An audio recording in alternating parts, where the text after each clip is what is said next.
இப்ப கருத்து சுதந்திரம்ன்ற பேர்ல ஹிந்து சமுதாயத்தை, ஹிந்து தர்மத்தை, ஹிந்து கடவுள்களை இழிவுபடுத்தி பேசுறது ஒரு பழக்கமாயிட்டு வருது. இசைவாணியினுடைய இந்த பாடல் நேத்து இன்னைக்கு வந்ததில்லை. 2019 பாடப்பட்டதாக இருந்தாலும் கூட இசைவாணியினுடைய பின்னணியை நாம அலசி பார்க்கணும். இயக்குனர் ப ரஞ்சித்தை பத்தி அனைவருக்குமே தெரியும். இயக்குனர் ப ரஞ்சித் மிகப்பெரிய ஒரு ஹிந்து விரோதியாகத்தான் அவரே சொல்றாரு, அறியப்படுறாரு. 8 வயசு பெண்களுக்கு மேல இருந்து 50 வயசு பெண்களுக்கு உள்ள வரைக்கும் தான் அனுமதி இல்லை. அவங்களுடைய இயற்கையான காரணங்களுக்காக, அது காட்டு பகுதி, அதனால இயற்கையான காரணம், பெண்களுக்கு உண்டான இயற்கையான காரணங்களுக்காக அனுமதிக்கிறது இல்ல பெரியவங்க. ஜோதிகா அவர்களுக்கு மட்டுமல்ல, யாரெல்லாம் இந்த தமிழ் திரையுலகத்துல ஹிந்து விரோதியாக இருக்கிறாங்களோ அவங்க அத்தனை பேருக்குமே இந்த தகவல். இன்றைக்கு இந்த திராவிட மாடல் 70 வருஷம் நம்மளை 60-65 வருஷமா ஆண்டு இருந்ததோ அத்தனை விஷயங்களையும், இலவசம் என்ற அத்தனை விஷயங்களையுமே இந்த கோயில்ல இருந்து எடுத்து விட்டார்கள் என்பது உண்மை. இன்னைக்கு சூர்யாவினுடைய படம் எந்த இடத்துலயுமே ஓடல. நீங்க இன்னைக்கு என்ன பண்ணிட்டு இருக்கீங்க?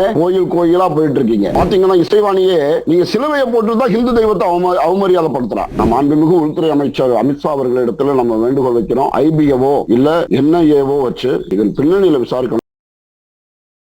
உங்கள் பாரதம் நேயர்களுக்கு எனது வணக்கம். இன்று நம்மளோடு இணைந்திருக்கிறார் சரவணன் கார்த்திக் ஜி அவர்கள் இணைந்திருக்கிறாங்க. அவங்க விஸ்வ இந்து பரிஷத் ஹிந்து அமைப்புல இருக்காங்க. வணக்கம் ஜி. ஜி வணக்கம். உங்கள் பாரதம் நேயர்கள் அனைவருக்குமே என்னுடைய வணக்கம். ஜி, இன்னைக்கு நம்ம முதல் கேள்வியா நம்ம எதை முன்வைக்கிறோம்னு பாத்தீங்கன்னா, சமீப நாட்களாகவே ஊடகங்கள்லயும் வலைதளங்கள்லயும் பரவிட்டு இருக்கக்கூடிய ஒரு காணொலி என்னன்னு பாத்தீங்கன்னா, ஐயம் சாரி ஐயப்பா அப்படின்னு ஐயப்பனையும் ஐயப்பனுடைய வழிபாட்டு முறைகளையும் இழிவுபடுத்துற மாதிரி அந்த பாடலை வெளியிட்டு. இந்த பாடலை பத்தின உங்களுடைய கருத்துக்கள் என்னவாக இருக்கும்? இப்ப கருத்து சுதந்திரம்ன்ற பேர்ல ஹிந்து சமுதாயத்தை, ஹிந்து தர்மத்தை, ஹிந்து கடவுள்களை இழிவுபடுத்தி பேசுறது ஒரு பழக்கமாயிட்டு வருது. இசைவாணியினுடைய இந்த பேச்சு, இந்த பாடல் நேத்து இன்னைக்கு வந்ததில்லை. 2019 பாடப்பட்டதாக இருந்தாலும் கூட இசைவாணியினுடைய பின்னணியை நாம அலசி பார்க்கணும். இசைவாணி கேஸ்ட்லெஸ் அப்படி சொல்லிட்டு ஒரு குழுல சேர்ந்திருக்காங்க.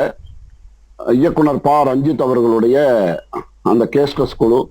இயக்குனர் ப ரஞ்சித்தை பத்தி அனைவருக்குமே தெரியும். இயக்குனர் ப ரஞ்சித் மிகப்பெரிய ஒரு ஹிந்து விரோதியாகத்தான் அவரே சொல்றாரு, அறியப்படுறாரு. அப்ப அவரு குழுவில் இருக்கக்கூடிய அந்த இசைவாணி மட்டும் எப்படி இருப்பாங்க அப்படின்றத யோசிக்கணும். இசைவாணியினுடைய திருமண பின்னணியும் கூட அவங்க ஹிந்து விரோதமா இருந்ததுனாலதான் அவருடைய கணவர் விவாகரத்து பண்ணதாகவும் ஒரு தகவல் வருது. அது எந்த அளவுக்கு உண்மைன்றது எனக்கு தெரியல. அது அவங்களுடைய பர்சனல் விஷயமாக இருந்தாலும் கூட ஹிந்து தர்மத்தை விமர்சிக்கக்கூடிய, ஹிந்து கடவுள்களை மட்டும் விமர்சிக்கக்கூடிய யாராக நாம் அதை ஏத்துக்கிறதே இல்லை. இரண்டாவது, எந்த அதாவது ஐயப்பன் கோயிலுக்கு பெண்கள் வரக்கூடாது அப்படி சொல்லிட்டு யாருமே சொல்லலை. எப்படி முருகனுக்கு அறுபடை வீடு இருக்கோ, எப்படி விநாயகருக்கு அறுபடை வீடு இருக்கோ, அதே மாதிரி கேரளாவில ஐயப்பனுக்கு அறுபடை வீடு இருக்கு. அந்த அறுபடை வீடுல அச்சங்கோயில், ஆரியங்காவு, குளத்துப்புழை, பந்தளம், சபரிமலை, சக்குளத்துக்காவு. இதுல சபரிமலையில மட்டும் ஐயப்பன் நித்திய பிரம்மச்சாரியா இருக்கிறதுனால அங்க 8 வயசு பெண்களுக்கு மேல இருந்து 50 வயசு பெண்களுக்கு உள்ள வரைக்கும் தான் அனுமதி இல்லை. ஏன்? அவங்களுடைய இயற்கையான காரணங்களுக்காக, அது காட்டு பகுதி, அதனால இயற்கையான காரணம், பெண்களுக்கு உண்டான இயற்கையான காரணங்களுக்காக அனுமதிக்கிறது இல்ல பெரியவங்க. பெண்களுக்கு அனுமதி இல்லைன்றது இசைவாணிக்கு என்ன தெரியும்? பெண்களுக்கு அனுமதி உண்டு, தாராளமா போகலாம். அதே சமயம் இன்னைக்கு சூர்யாவினுடைய படம் ஒரு மிகப்பெரிய ஒரு எடுத்துக்காட்டு. கங்குவான் சமீபத்துல ஜோதிகா அவங்க சொல்லியிருந்தாங்க, தஞ்சாவூர் பெரிய கோயில பத்தி சொல்லியிருந்தாங்க. தஞ்சாவூர் போயிட்டு இது போல ஒரு பெரிய அரசு மருத்துவமனை கட்டியிருக்கலாமே அப்படின்ட்டு. ஜோதிகா அவர்களுக்கு மட்டுமல்ல, யாரெல்லாம் இந்த தமிழ் திரையுலகத்துல ஹிந்து விரோதியாக இருக்கிறாங்களோ அவங்க அத்தனை பேருக்குமே இந்த தகவல். ஒரு கோயில்னா இலவச மருத்துவம் உண்டு, ஒரு கோவில்னா இலவச குடிநீர் உண்டு, ஒரு கோயில்னா அன்னதானம் உண்டு, ஒரு கோவில்னா மருத்துவம் உண்டு, ஒரு கோயில்னா இலவச கல்வி உண்டு. இது அத்தனையும் ஒரு காலகட்டத்தில் இருந்தது. என்றைக்கு இந்த திராவிட மாடல் 70 வருஷம் நம்மளை 60-65 வருஷமா ஆண்டு இருந்ததோ அத்தனை விஷயங்களையும், இலவசம் என்ற அத்தனை விஷயங்களையுமே இந்த கோயில்ல இருந்து எடுத்து விட்டார்கள் என்பது உண்மை. இதை ஜோதிகா உட்பட, ஜோதிகா மட்டும் இல்லை, அத்தனை திரைப்பட ஹிந்து விரோத சக்திகளும் இதை புரிந்து கொள்ள வேண்டும். இன்னைக்கு நீங்க சொன்ன ஒரே நாள இன்னைக்கு சூர்யாவினுடைய படம் எந்த இடத்துலயுமே ஓடல. நீங்க இன்னைக்கு என்ன பண்ணிட்டு இருக்கீங்க? கோயில் கோயிலா போயிட்டு இருக்கீங்க. ஒரு காலகட்டத்துல வந்து திருமாவளவன் வந்து சொல்றாரு, நாங்க காமாட்சி அம்மன் கோயிலை இடிச்சா வந்து தெரியும், ஸ்ரீரங்கம் கோயிலை இடிச்சா வந்து தெரியும். இன்னைக்கு பழனி கோயில்ல வந்து அவர் சாமி கும்பிடக்கூடிய அளவுக்கு வந்துருச்சு. ஹிந்துவை பகைத்து கொண்டு வந்து வாழ முடியாது என்பதே இப்போது உண்மை. இதே முதல்வர் இதுக்கு முன்னாடி தன்னோட பையனோட சேர்ந்து வேல் பிடிக்க ஆரம்பிச்சாரு. எந்த கந்த சஷ்டி கவசத்தை அவமதித்தார்களோ அந்த கும்பலே வந்து வேல் பிடிச்சு நாங்களும் ஹிந்து விரோதி இல்லை அப்படி சொல்லக்கூடிய அளவுக்கு உருவாகி கொண்டு இருக்கிறது மிகப்பெரிய நிதர்சனமான உண்மை. அதை மீடியாக்கள் வெளியே கொண்டு வரல. உங்களை மாதிரி ஹிந்து சிந்தனையுள்ள தேச சிந்தனையுள்ள யூடியூப் சேர்ந்தவர்கள் வந்து மக்களிடத்தில் கொண்டு போய் சேர்ப்பது மிகப்பெரிய வந்து அதுதான் உண்மை. அதுதான் சந்தோஷம் மக்களிடத்துல சந்தோஷம். ஆனாலும் கூட இந்த இசைவாணி வந்து நாம சும்மா விடுறதா இல்லை. ஏன் அப்படின்னா ரொம்ப தெளிவான விஷயம். ஒரு ஹிந்து ஒரு பதிவு போட்ட உடனே தேடி தேடி போய் அவர் வெளிநாட்டுல இருந்தாலும் கூட தேடி போய் கண்டுபிடிச்சு கைது பண்ணக்கூடிய காவல்துறை.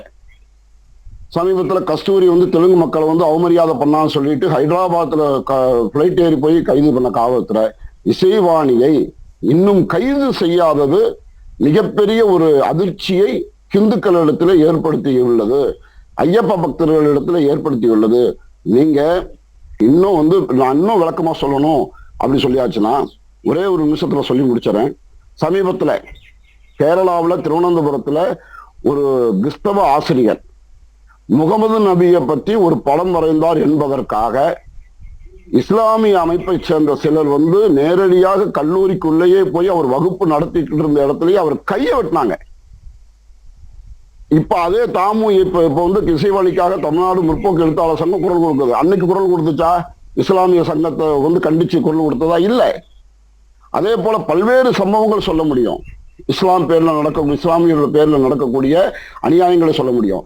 இதே தூத்துக்குடியில இயேசுவா வேளாங்கண்ணியாக வந்து ஜெயலலிதா அம்மையாரை வர்ணித்து வால் போஸ்டரும் சுவரொட்டிகளும் அங்க இருக்கக்கூடிய அதிமுக நாங்க வந்து எங்க அம்மாவை நாங்க வந்து வேளாங்கண்ணியா பாக்குறோம், இயேசுடைய மறு உருவமா பாக்குறோம்னு சொல்லி சொன்னாங்க. ஒட்டுமொத்த தூத்துக்குடி மாவட்டமும் கொந்தளிச்சது. ஜெயலலிதா அம்மையார் மன்னிப்பு கேட்டார் என்பது வரலாறு. அதை வந்து அதே போல வந்து மு.க. ஸ்டாலின் அவர்கள் புரிந்து கொள்ள வேண்டும். நீங்கள் வந்து மதசார்பற்ற அரசாங்கம் நடத்துகிறீர்கள் என்பது உண்மையானால் இசைவாணி கைது செய்யப்பட வேண்டும். இல்ல எப்படி வந்து ஆண்டாளுக்காக ஒட்டுமொத்த இந்து சமுதாயம் திருவிழா இறங்கி போராடிச்சோ அதே போல இசைவாணி கைதுக்கு மட்டுமல்ல, இனிமேல் ஒருத்தரும் வந்து இந்து கடவுளை இழிவுபடுத்தி பேசுவதை அனுமதிக்க மாட்டோம்.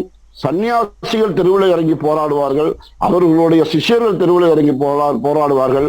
அதற்காக இந்து அமைப்புகள் முழுக்க அதற்கு பின்புலமாக இருக்கும் என்பதை கூறிக்கொள்கிறேன்.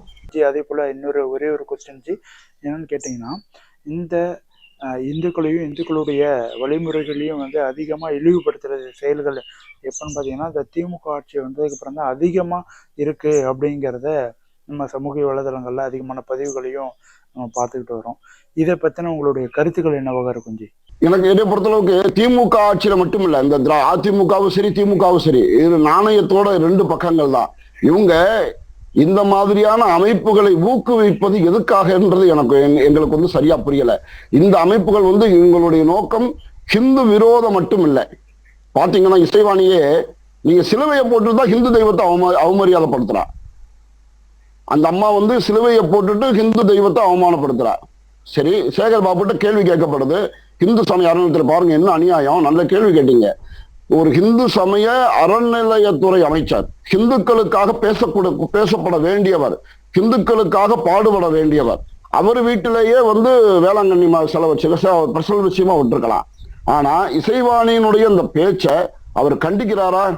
இல்ல. நாங்க வந்து வீடியோ பார்ப்போம். இது வரைக்கும் வீடியோ பார்க்காம இருக்கிறாரு. இதே மாதிரி ஹிந்துக்கள் வந்து ஹிந்து அமைப்புகள் ரியாக்ட் பண்ணா என்ன ஆகுன்றது அவருக்கு வந்து அவர் புரிஞ்சுக்கிடணும். திராவிட ஆட்சியில குறிப்பாக நம்மளுடைய இந்த மு.க. ஸ்டாலினுடைய இவருடைய ஆட்சியில மிகப்பெரிய அளவு இந்த ஹிந்து விரோத சக்திகள் பெருகிவிட்டன. இதற்கு ரெண்டு காரணம். ஒண்ணு அர்பன் நக்சல்கள். இவங்க எல்லாமே வந்து சிட்டியில் இருக்கக்கூடிய அர்பன் நக்சல்கள். இவர்களுக்கு வந்து இந்த பின்னணியில் இருக்கக்கூடிய விஷயங்களை விசாரிக்க வேண்டும், காவல்துறை விசாரிக்க வேண்டும். சரி, காவல்துறை விசாரிக்கல அப்படின்னா, ஏன்னா அதுவும் திராவிட மாடல் காவல்துறையா தான் இருக்கு. இதற்கு பின்னணியில் இருக்கக்கூடியதுல நம்ம மாண்புமிகு உள்துறை அமைச்சர் அமித்ஷா அவர்களிடத்துல நம்ம வேண்டுகோள் வைக்கிறோம். ஐபிஏவோ இல்ல என்ஐஏவோ வச்சு இதன் பின்னணியில விசாரிக்கணும். ஏன்னா ஹிந்து விரோத போக்கு என்பது தேச விரோத போக்கு. அதைத்தான் நான் பாக்குறேன். ஹிந்து விரோதி ஆனாலே அவன் தேச விரோதி, ஒருத்தர் தேச விரோதி ஆனாலே அவன் ஹிந்து விரோதி. தேசமும் ஹிந்துவும் வேறு வேறு அல்ல. இதுக்கு பின்னணியில வந்து மிகப்பெரிய ஒரு ஃபண்ட் சப்போர்ட் கிறிஸ்தவ அமைப்புகள் பண்ணிக்கிட்டு இருக்கான்றது எங்களுக்கு வந்து நீண்ட நாளைய சந்தேகம். அதையும் வந்து விசாரிக்கணும். ஏன் அப்படின்னா நீங்க பின்னணியெல்லாம் பாத்தீங்கன்னா பாரஞ்சித்தோடைய பின்னணி ஒரு கிறிஸ்தவ பின்னணி, நீங்க மு.க. ஸ்டாலினுடைய மகன் அவருடைய பின்னணி, அவருடைய குடும்ப பின்னணி, அவருடைய மனைவி கிறிஸ்தவம். அவரே சொல்றாரு ஓப்பனா, நான் வந்து கிறிஸ்டினா வந்துட்டேன்னு சொல்லிட்டு ஒரு மேடைகள்ல பேசுறாரு. அதை நம்ம வந்து வீடியோலயே பாக்குறோம். அப்படி இவர்களுடைய பின்னணி வந்து முழுக்க முழுக்க கிறிஸ்தவ பின்னணி, அர்பன் நக்சல் பின்னணி. அப்போ இந்த கிறிஸ்டின்ல பாதிரிய சபைகள்ல என்ன சொல்றான், நாங்க வந்து ஹிந்து தெய்வங்களை வந்து சாத்தான்னு சொல்றான், ஹிந்து தெய்வ பிரசாதத்தை ஏத்துக்கிட கூடாது, சாத்தானுடைய பிரசாதம் சொல்றான், பகிரங்கமா சொல்றான். அதையெல்லாம் வந்து கண்டுக்கிடவே மாட்டேங்கிறாங்க இந்த காவல்துறையும் சரி தமிழக அரசும் சரி. ஏன் சொல்ற, எதுக்கு சொல்ற, எதுக்காக வந்து இந்த மாதிரியான விஷயங்கள் நீ சொல்ற அப்படின்றத கண்டுக்கிட மாட்டேங்கிறாங்க. ஸோ இதை வந்து நாம வந்து சரியான பின்னணியை நோக்கி போகணும். இது முழுக்க முழுக்க நாம என்ன சொல்றோம், கிறிஸ்தவ பின்னணியில அர்பன் நக்சல்கள் பின்னணியில இவர்கள் அத்தனை பேருமே இயங்குகின்றார்கள் என்பது நிதர்சனமான உண்மை. இவருக்கு பின்னணியில யாரு வந்து ஃபண்ட் சப்போர்ட் பண்றாங்க, இவர்களுக்கு பண பின்னணி என்ன என்பதை தமிழக அரசும் சரி மத்திய அரசும் சரி கண்டுபிடிக்க வேண்டும். ஏன்னா இது தேச நலன் சார்ந்த விஷயம். இப்படியே விட்டாச்சுன்னா ஒரு காலகட்டத்தில் இன்னைக்கு வந்து எப்படி வந்து நீங்க பிரான்ஸ்ல வந்து மிகப்பெரிய ஒரு போராட்டம் நடந்துட்டு இருக்கோம், இங்கிலாந்துல வந்து மிகப்பெரிய போராட்டம் நடந்துட்டு இருக்கோம், அதே மாதிரி இவர்கள் போராட்டம் செய்வதற்கும் தயங்க மாட்டார்கள் என்பது தூத்துக்குடி பனியமாதாவுடைய அந்த ஸ்டெர்லைட் ஆலை விவகாரத்துல பனியமாதா சர்ச்சில இருந்து தூத்துக்குடி மாவட்ட ஆட்சியர் அலுவலக எரிப்புக்கு வந்து மிகப்பெரிய ஒரு உதாரணமா இருக்கும். மு.க. ஸ்டாலின் அந்த தவறை செய்துவிடக் கூடாது, சரியான தண்டனை வந்து வழங்கப்பட வேண்டும் என்பது இது. அதே மாதிரி பின்னணியும் விசாரிக்கப்பட வேண்டும். நன்றிஜி, நன்றிஜி. இன்று நம்மளோட இணைந்திருந்து நல்ல விஷயங்களையும் நல்ல கருத்துக்களையும் பதிவு செய்த சரவணன் கார்த்திக் ஜி அவர்களுக்கு நன்றி. தொடர்ந்து நம்மளோட உங்கள் பாரதம் நேயர்களுக்கும் என்னுடைய நன்றி. இதே போல நிறைய சமூக நல் விஷயங்களை வந்து நாங்கள் பதிவு செய்ய இருக்கிறோம். தொடர்ந்து இணைந்திருங்கள் உங்கள் பாரதத்தோடு. நன்றி. நன்றிஜி. வணக்கம் ஜி, ரொம்ப நன்றி, சந்தோஷம். மக்கள் அத்தனை பேருக்கும், உங்கள் பாரதம் நேயர்களுக்கும் மக்களுக்கும் ஹிந்து மக்களுக்கும் நான் வைக்கக்கூடிய ஒரே ஒரு வேண்டுகோள், ஹிந்துவாக இருப்போம், ஹிந்துவாக நம்ம வந்து வாழணும், ஹிந்துவை காப்பது நம்ம கடமையாக இருக்கணும். அனைத்து ஹிந்துக்களும் ஒரே சமசமானம் என்பது நமது விரதமாக இருக்கட்டும். நன்றி, வணக்கம்.